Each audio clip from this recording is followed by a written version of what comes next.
Experiment director Shekhar Kammula చాలా gap తర్వాత తీసిన సినిమా అటు బాక్సాఫీస్ వసూళ్ల పరంగా ఇటు ప్రేక్షకుల హృదయాల్లోనూ నిజంగా ఫిదా అనిపించింది.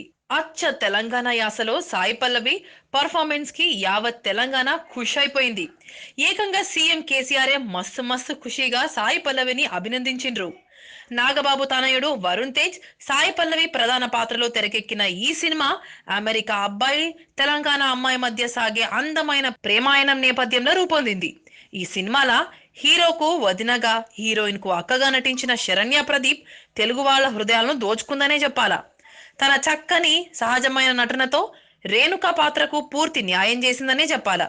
హీరో లైక్ చేసే వదినగా, తండ్రికి బాధ్యతల గల పెద్ద కూతురిగా, చెల్లెలికి ఇష్టమైన అక్కగా, భర్తకు అణుకువగా గల భార్యగా ఈ పాత్రకు ప్రత్యేకంగా చక్కగా పూర్తిగా న్యాయం చేసిందని చెప్పాలా ఈ పిల్ల. ఒకసారిగా తెలుగు ఆడియన్స్ కు మంచి వదిన దొరికిందన్నందుకు ఈ పాత్రలో ఒదిగిపోయింది ఆమె. ఇక అమాయకత్వం ఉట్టిపడే ఈ ఫిదా వదిన శరణ్య ప్రదీప్ నిజామాబాద్ జిల్లా సుభాష్ నగర్ నేటివ్ ప్లేస్. అప్పట్లో లోకల్ టీవీలో యాంకర్ గా తన కెరీర్ ని స్టార్ట్ చేసింది. ఆ తర్వాత V6 తీర్మాన్ వార్తలతో ప్రేక్షకులకు చేరువైంది. ఇప్పుడు టీ న్యూస్ లో వస్తున్న ధూమ్ధామ్ వార్తలకు యాంకర్ గా చేస్తుంది.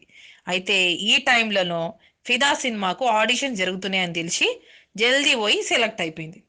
అయితే తను నిజామాబాద్ అమ్మాయి కావడంతో దానికి తోడు తెలంగాణ యాస వచ్చి ఉండడం వల్ల న్యూస్ యాంకర్ గా కెమెరా పరిచయం ఉండడం అన్నీ కలిసి వచ్చినాయి. ఇక మెగా ఫ్యామిలీ నుంచి వచ్చిన రియలిస్టిక్ హీరో వరుణ్ అయితే ఫస్ట్ సినిమా నుంచి ప్రయోగాలే చేస్తున్నాడు. అయితే మంచి మంచి రోల్స్ ను పోషిస్తున్నాడు కూడా. అయితే కంచే మొదలు ఫిదా వరకు ఒక్కొక్క సినిమాలా ఒక్కొక్క వైవిధ్యాన్ని ప్రదర్శిస్తూనే ఉన్నాడు. ఫిదాలో భానుమతితో పోటీపడి నటించి వావ్ అనిపించుకుండ్రు. మొత్తానికి ఈ సినిమాలు అందరూ దుమ్ము దులిపి ఇచ్చిండ్రు, అందరు మనసులా ఫిదా చేసుకుండ్రు. Latest news. For more updates on anything happening in Tollywood, please like, share and subscribe